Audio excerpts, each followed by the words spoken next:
শুভ সকাল আমার প্রিয় বন্ধুরা, আশা করছি তোমরা যে যেখানে আছো সকলে ভালো আছো, সুস্থ আছো। বীরভূম জেলার ছোট্ট একটি গ্রাম থেকে আমি দৈবকী তোমাদের সকলকে জানাই আমার ব্লগ চ্যানেলে অনেক অনেক স্বাগত, অনেক অনেক ভালোবাসা।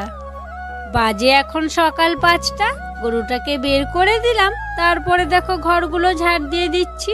আর হ্যাঁ বন্ধুরা, ভিডিওটি স্কিপ না করে সম্পূর্ণ দেখার অনুরোধ রইল তোমাদের কাছে।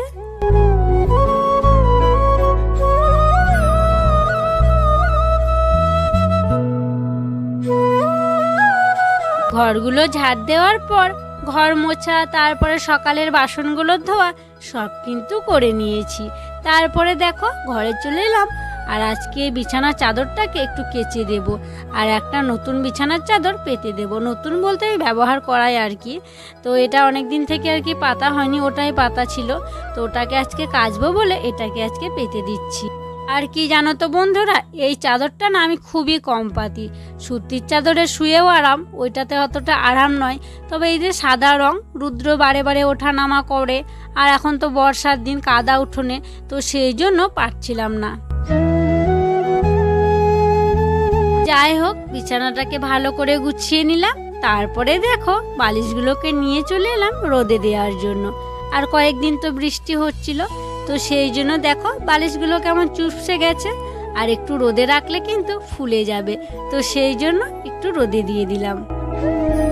বালিশগুলো রোদে দেওয়ার পরেই তো বিছানার চাদর, বালিশের কভার, রুদ্রর কিছু জামা প্যান্ট সেগুলো সব ভিজিয়ে দিয়েছিলাম। এখন দেখো কলতলায় চলে এলাম, আর কলতলাতেই কিন্তু এগুলো কেচে নেব।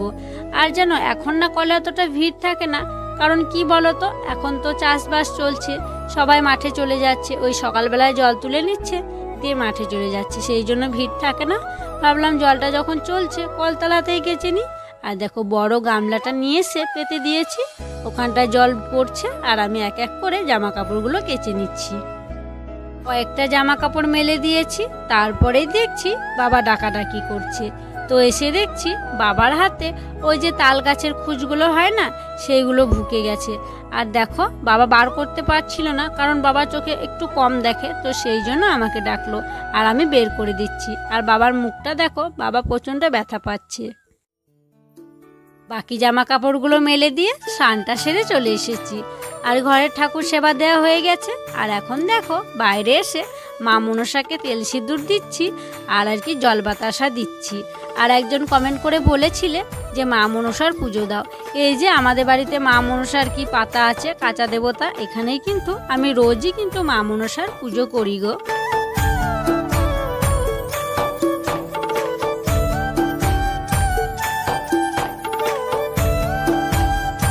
ঠাকুর সেবা দেওয়ার পর মা বাবাকে মুড়ি দিয়েছি, তারপরে আমিও খেয়ে নিয়েছি। আর এখন দেখো পুকুর ঘাটে চলে এসেছি তিনজনের খাওয়া বাসনগুলো ধুয়ে নেওয়ার জন্য। আর জানো রুদ্রর বাবা হাটে গেছে, ওর শরীরটা এখনও সুস্থ হয়নি, তবুও ওই হাটটা আমরা মিস করি না জানো তো। ওই হাটে যেসব সবজিগুলো থাকে সেইগুলো না একদম টাটকা, তো সেই জন্য ওখানেই আর কি যাই প্রত্যেকবারে। সপ্তাহে 2 দিন আর কি বসে, 2 দিনই যায়। ঘড়ির কাঁটায় বাজে 11টা, আর দেখো এদিকে আমি উনুন ধরিয়ে দিলাম, উনুন জ্বলতে থাক। আর হাঁড়ি কড়াইয়ে মাটিও এডোখো লেপে দিয়েছি, এই পাঁচিলের মধ্যে রেখেছি। আর চলো দেখি রুদ্র বাবা আজকে হাটে গেছিলো, কী কী বাজার নিয়ে এসছে আমার কিন্তু দেখাই হয়নি।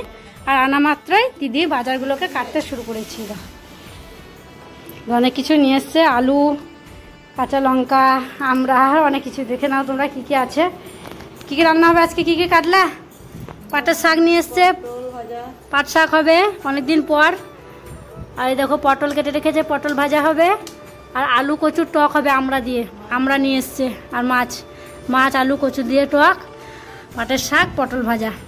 বন্ধুরা দেখো এখন আমার রান্নাবান্না শেষ হয়নি, আর পশ্চিম দিকে কেমন মেঘ করেছে কালো হয়ে। তাড়াতাড়ি রান্নাবান্নাটা করে নিই, নইলে রান্নাবান্না করাই যাবে না। উনুন শালি মনে হচ্ছে জলে ভেসে যাবে, প্রচণ্ড মেঘ করেছে। রান্নাবান্না হয়ে গেল, ওই দেখো।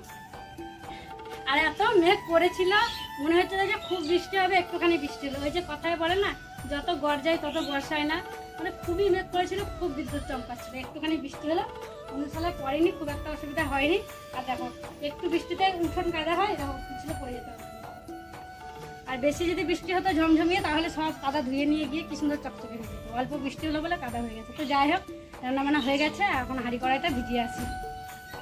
পায়ে কত কাদা লেগে গেল গো। আচ্ছা, হাঁড়ি কড়াইটা ভিজিয়ে রেখে এলাম। তারপরে দেখো রুদ্রর ভাতটা রেডি করে নিলাম। আর ভাতটা তো মাখিয়ে নিয়েছি, 2 পিস পটল ভাজা আর একটু মাছ দিলাম। রুদ্রকে ভাতটা খাইয়ে দিলাম। তারপর দেখো হাঁড়ি কড়াই মাজার জন্য পুকুর ঘাটে চলে এলাম। তো চলো বন্ধুরা, হাঁড়ি কড়াই মাজতে মাজতে তোমাদের সুন্দর সুন্দর কমেন্টের উত্তরগুলো দিয়ে ফেলি।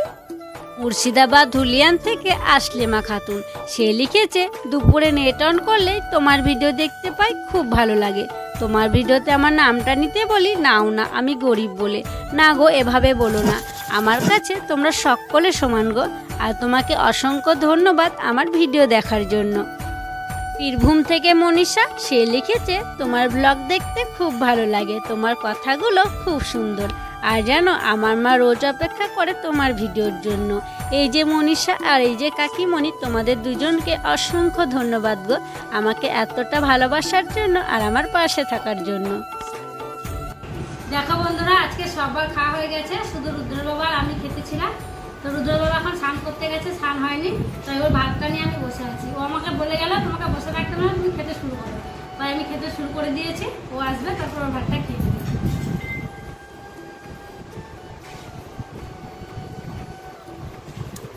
আজকে রান্না হয়েছে পাটের শাক, পটল ভাজা আর কচু, আলু, মাছ, আমড়া দিয়ে টক। চলো খাওয়া দাওয়াটা সেরে নিই, পরে আবার দেখা হচ্ছে। দিদি গেছিল সবার আগে, খাওয়া আগে যাদের হয়েছে তাদের বাসনগুলো ধুতে, বাসনগুলো ধুয়ে নিয়ে চলে এলো। এবার আমাদের খাওয়া হলে আমরা বাসনগুলো ধুয়ে নিয়ে চলে আসবো। শোকেসটা খুলেছিলাম একটা ব্লাউজ খোঁজার জন্য, জানো, যে ব্লাউজটা পরে কমলা কালারের, রংটা একটু চটে গেছে, তাই ভাবলাম অন্য ব্লাউজ বের করি। তাই মানে শোকেসে চোখে পড়লো এই যে অ্যালবামটার দিকে। এটা শোকেসে আছে জানতাম, তাও মনে হলো দেখি একবার, পুরোনো স্মৃতি দেখতে তো ভালোই লাগে, তাই না? তো সেই জন্য বের করলাম অ্যালবামটা। তো রুদ্র বাবা দেখছিল, ও বলছে তুমি একা দেখবা, বন্ধুদেরকেও দেখাই, তাই ভাবলাম তোমাদেরকেও দেখাবো। তো চলো দেখাই। আগে শোকেসটা লাগাও, না তোমার ইঁদুরে সব কেটে দিবে। ভিতরে কি কি ছবি আছে আর কি, তো আগে লাগিয়ে দিই, নাহলে তো তোমরা জানোই আমাদের বাড়িতে ইঁদুরের কতটা অত্যাচার। ইঁদুর ঢুকে গেলে আমার সব শাড়ি, ব্লাউজ সব কিছু কেটে দেবে। তো যাই হোক, চলো এবার তোমাদেরকে দেখাই। খুব বেশি যদিও ছবি নেই, যেটুকু আছে সেটুকুই দেখাবো। তো বন্ধুরা, এই হচ্ছে আমাদের বিয়ের অ্যালবাম। তো চলো দেখাই এখানে কি কি ছবি আছে। খুবই ছোট্টর মধ্যে অ্যালবাম, খুব বেশি একটা ছবি নেই, কারণ আমাদের বিয়েটা খুব একটা জাঁকজমক ভাবে, খুব হইচই ভাবে আর কি হয়নি, মানে মোটামুটি ভাবে হয়েছিল। বুঝতেই পারছো, সাধারণ ঘরের আমরা আর কি। তো দেখো বিয়েটা তো আমাদের মানে দুমনে হয়েছিল না। এই দেখো রুদ্রর বাবার হচ্ছে এটা গায়ে হলুদের ফটো। গায়ে হলুদের সময় ও এরকম আর কি গামছা গায়ে দিয়ে সাদা গেঞ্জি পরে আর ধুতি পরেছিল। এটা হচ্ছে ওর বিয়ের দিনকার সকালের ফটো। আর এই দেখো আমি সেজে গুজে একদম ওর জন্য অপেক্ষা করছিলাম। আর জানো, ওরা আসতে না খুবই লেট করেছিল, মানে 7টা 8টার দিকে ঢুকে যাওয়ার কথা, 11টা বেজে গেছিলো, তাও যায়নি, অনেকটা দেরি করে গিয়েছিল। তো আমাকে কেমন লাগছে মানে বিয়ের সাজে তোমরা জানিও। আর এটা আমার সাজানো পার্লার থেকে হয়েছিল, কিন্তু বাপের বাড়িতে আর কি। তো চলো তারপরে দেখাই কি ফটো আছে। তারপরে এই দেখো অনেকক্ষণ অপেক্ষার পর রুদ্র বাবা এসেছিল। তারপরে তো আমাদের মালা বদল হয়েছিল। এই দেখো মালা বদল হচ্ছে, অনেকটাই রাত হয়ে গেছিল জানো, কিন্তু ওই ভোরের দিকে আর কি লগ্ন ছিল, দেরি করে গেছে, আরও আগে যাওয়ার কথা ছিল অনেকটা রাস্তা বলে, কিন্তু ঠিকই আছে, মানে লগ্নতেই বিয়েটা হয়েছে। তারপরে দেখো সিঁদুর দান হওয়ার মুহূর্ত আর কি। এটা হচ্ছে বড় দিদি আর কি, আমার যে টিকলিটা আছে সেটা ধরে আছে, আর এখানে রুদ্র বাবা সিঁদুর দান করছে। খুব একটা প্যান্ডেল লাইটিং সেরকম নেই এখন, মানে বিয়ে মানে যারই বিয়ে হোক মানে লাইট হয়েছে। এখনকার ফটোগুলো মানে একটু ছোট ছোট ফটো না, বড় বড় ফটো করছে, তখন অত ইয়ে করে আর কি হয়নি। তো যাই হোক, তারপরে করতেও পারতাম না আমরা, আমাদের ক্ষমতাটাও ছিল না। বিয়ের দিন যাওয়ার পর আশীর্বাদ করছে, এটা কাকা শ্বশুর ঘরে আশীর্বাদ করছিল, দেখতেই পাই বন্ধুরা। কাকাকে তো তোমরা দেখতেই পাও মানে অনেক ভিডিওতে। আর এখানে দেখো আমার মাকে কত সুন্দর লাগছিল। তারপরে দেখো বিয়ে করে বাড়ি চলে এসেছি, শাশুড়িমা বরণ করে ঘরে তুলেছে। আর কি বলবো, বিয়ে করে বাড়ি আসি তখন কি বৃষ্টি কি বৃষ্টি। তো দেখো শাশুড়িমা বরণ করে এখন মিষ্টি জল খাওয়াচ্ছে। দেখো ঘুমের অবস্থা, আর ওর তো মানে খুবই খারাপ অবস্থা হয়ে গেছে। তখন শাশুড়িমা একটু সুস্থ ছিল আর কি, তখন কিন্তু মানে সুস্থ অসুস্থ ছিল, কিন্তু তখন তখন কি ছিল আর এখন কি হয়েছে দেখো। তোমরা দেখতেই পাচ্ছ যে আগেকার শাশুড়িমা আর এখনকার শাশুড়িমা মা কতটা তখন তফাৎ। মা কিন্তু তখন মানে ব্যথায় উঠতে পারতো না, কিন্তু আমার বিয়ের সময় তো না মা অনেকটা করেছে, তারপরে আবার পড়ে গেছে। তারপরে এই যে দেখছো আমাদের বউ ভাতের ছবি, রাত্রে বউ ভাত হয়েছিল আর কি, বউ ভাতের অনুষ্ঠান। এই যে দেওয়ারটা তোমরা তো দেখতেই পাও অনেক জায়গায়, ওকে কাকা শ্বশুরের ছেলে আর আমি ফটো তুলেছিলাম। আর এই পাঞ্জাবিটা নেওয়ার জন্য কি কাঁদুন, আমি এটাই নেবো। এটা দিয়েছিল ওকে, আর ও তো কুলপাত্র গেছিল নিকভর। আর এইদিকে দেখো শাশুড়িমা, আমি আর রুদ্রের বাবা। শাশুড়িমাকে দেখো, এখন তোমরা দেখছো কি অবস্থা, আর আমার শাশুড়িমা তখন কেমন ছিল। এখন এই মা আর এখনকার মা সত্যি এই ছবিগুলো দেখলে না মনে হয় মা কি ছিল আর কি হয়ে গেছে জানো, খুবই মানে মন খারাপ হয়। আর এদিকে দেখো রুদ্রের বাবা আর আমি একটু অন্যরকম স্টাইল করে আর কি ছবিটা তুলেছি। বাবা স্টাইল, এইরকমই স্টাইল তখন জানতাম, এখন অনেক কিছুই দেখছি, সবার দিয়ে শিখছি আর কি। আর এই দেখো আমি, আর এখানে কিন্তু পার্লার থেকে সাজানো হয়নি, ওই আমাদের একটা মামা শ্বশুরের মেয়ে আর কি সাজিয়ে দিয়েছিল। ব্যাগটা বললেন আমার পছন্দের কিনা, আর একটা রুদ্র বাবা নিজে পছন্দ করে কিনে নিয়ে এসেছিল, তোমরা অনেক জায়গাতেই দেখছো ব্যাগটাকে নিয়ে যাচ্ছি আমি। সত্যি ব্যাগটা আমার খুব পছন্দ হয়েছিল, একদম বেনারসের কালারে ম্যাচ করে নিয়েছিলাম। আর এই দেখো এখানে দেখছো একসাথে আমরা ছবি তুলেছি, ছোট ননদ, বড় ননদ আর ওই যে কাকা শ্বশুরের ছেলেটা দেওর। আর দেখো ঘুমিয়ে গেছে, আগে চোখ বন্ধ করে দিয়েছে, অনেক রাত্রে তোলা আর কি ছবি। রাত্রের জন্য নয়, কি বলতো ক্যামেরা যখন মানে ক্লিক করে না তখন চোখ বন্ধ করে দিয়েছিল। আর এদিকে দেখো ছোট ননদের কিন্তু তখন খুব শরীরটা খারাপ ছিল, সেই জন্য এতটা ফুলে গেছে আর কি, ওইটা মোটা এমনি মানে রোগে মোটা জানো তো। আর এই যে এরা আর কি বরযাত্রী গিয়ে এই ফটোটা তুলেছিল আমাদের বাড়ির মানে রাস্তার ওইখানটায়। এই যে ছোট জামাইবাবু, ভাগ্নিকে তোমরা দেখতে পাও, ওই ভাগ্নি আর ছোট দিদি।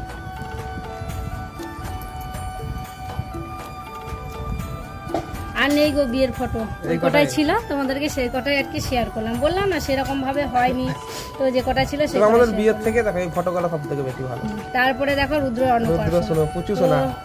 অন্নপ্রাশনে তো বিশাল সাংঘাতিক অবস্থা ছিল, মানে পুরোপুরি লকডাউন, কেউ মানে আসতে পারেনি। বাবা মারা কি কোনো রকমে লুকিয়ে ভোরবেলাতে এসেছিল টোটো করে, আর কেউ কেউ মানে বলা হয়েছিল কিন্তু আসবে কি করে বলো, তখন খুব লকডাউন ছিল। দেখো আমার ছেলেটা তখন কেমন ছিল, দেখো রুদ্রসোনাকে দেখো, তখন আমরা গাবলু কি সুন্দর লাগছে না, এই দেখো একদম গাবলু গুবলু আমার নাড়ু গোপাল, কিউট লাগছে। আর আমার ভাই, এই দেখো ভাগ্নি, তারপর এদিকে দেখো ভাই ভাত খাওয়াচ্ছে। আর এখানে এটা কমপ্লিট, মুখে ভাত হওয়ার পরে এগুলো না, তারপরে তো আমরা এসেছিলাম। এই যে বাবা মাস্ক পরে আছে, তখন তো মানে করোনার খুবই ছিল, তো সেই জন্য মাস্ক পরে আছে। তো কাউকে সেরকম কেউ আসেনি, যে পাড়ার সব মানে বাচ্চারা সব আছে, সেরকম ভাবে হয়নি আমাদের বাড়িতে বড় অনুষ্ঠান, সেরকম ভাবে হয়নি, বলা হয়েছিল পাড়ার, মানে বলতেও পারিনি। তো দেখো আমি রুদ্রসোনাকে আশীর্বাদ করছি, আমরা করার চেষ্টা আছে আমাদের 5 বছরের বাবুরা। তোমরা ভালোবাসা দাও, সাপোর্ট করো, আমার পাশে থাকো, তাহলে 5 বছরের রুদ্র জন্মদিনটা একটু ভালোভাবে করতে পারবো মানে কি, মানে পাড়ার বাচ্চাগুলোকে খাওয়াবো। এই দেখো নাড়ুগোপাল, আর একটা নাড়ুগোপালের ফটো, কি সুন্দর লাগছে একেবারে গালুগুলো। আর এখন না মানে শরীরটা খারাপ হয়ে যাচ্ছে, রাত্রে ভালো ঘুম হচ্ছে না, ওই যে জুতো পরে থাকছে সেই জন্য। আর এখানে দেখো রুদ্রর বাবা রুদ্রকে আশীর্বাদ করছে। আর এই ছবিটা দেখো, আর এই যে ভাইয়ের খাওয়ানোর একটা ফটো।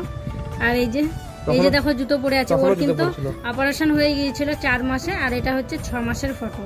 তো দেখো অপারেশন হওয়ার পর এই জুতোটা দিয়েছিল, রড দেওয়া নাট সিস্টেম, তো এই জুতোটা ও অনেকদিন পরেছিল, এটাই ওর ফার্স্ট জুতো। দেখো দাঁড়িয়ে আছে, দাঁড়ানোর চেষ্টা করছে ওকে আর কি, কি সুন্দর হাসছে দেখো। দেখে মনে হচ্ছে, তখন দেখে মনে হচ্ছে বলো যে 6 মাসের বাচ্চা, দেখে মনে হচ্ছে যেন 2 বছরের বাচ্চা। তখন খুব ভালো দেখতে ছিল জানো, যত বড় হচ্ছে দিন দিন ছেলেটা আর কি রোগা হয়ে যাচ্ছে, খারাপ হয়ে যাচ্ছে।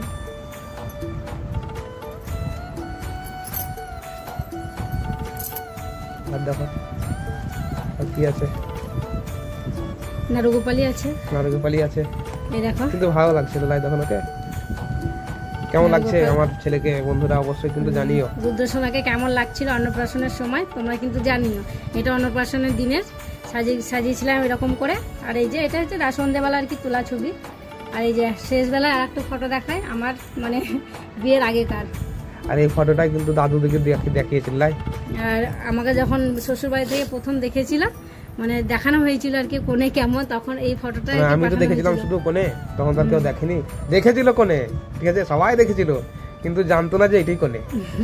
যাই হোক, এই যে আমার বিয়ের আগেকার ফটো, তো বিয়ের আগে আমাকে কেমন লাগছে জানিও। তো এই ছিল আমাদের অ্যালবাম। তো চলো এখানেই অ্যালবাম বন্ধ করে দিচ্ছি, এই কটাই ছবি ছিল। বন্ধুরা তোমরা তো দেখলে আমাদের ছোট্ট খাটো অ্যালবাম, এখন যারা অ্যালবাম করছে অনেক বড় বড়। তো যাই হোক, এই ছোট অ্যালবামই তোমাদেরকে দেখালাম। আমি জানি যে তোমাদের ভালো লাগবে না, তো যেমনই লাগুক আর কি দেখালাম, আছে বলে চোখে পড়লো বলে তোমাদের সাথে শেয়ার করলাম। তো চলো এখন জল টলগুলো তুলে নিই আর উঠোনগুলো একটু ঝাড় দিয়ে নিই, তারপরে আবার তখন সন্ধে হয়ে গেলে সন্ধেবাতি দিয়ে দেবো। বিকেলের কাজগুলো করে নিয়েছি আর দেখো সন্ধে হয়ে গেছে, আর এখন সন্ধেবাতি দেওয়ার জন্য দোয়ার ঘরে জল ছিটিয়ে দিচ্ছি। তো চলো বন্ধুরা, আজকের ব্লগটা আর বড় করছি না গো, এখানেই বিদায় নিচ্ছি। তোমরা সকলে ভালো থেকো, সুস্থ থেকো। আর যারা নতুন বন্ধু হয়ে এই ভিডিওটি দেখছো তাদেরকে আমার পাশে থাকার জন্য অনুরোধ করছি, আর যারা পুরনো বন্ধু হয়ে আমার পাশে আছো তাদেরকে আমার অসংখ্য অসংখ্য ধন্যবাদ আর অনেক অনেক ভালোবাসা গো।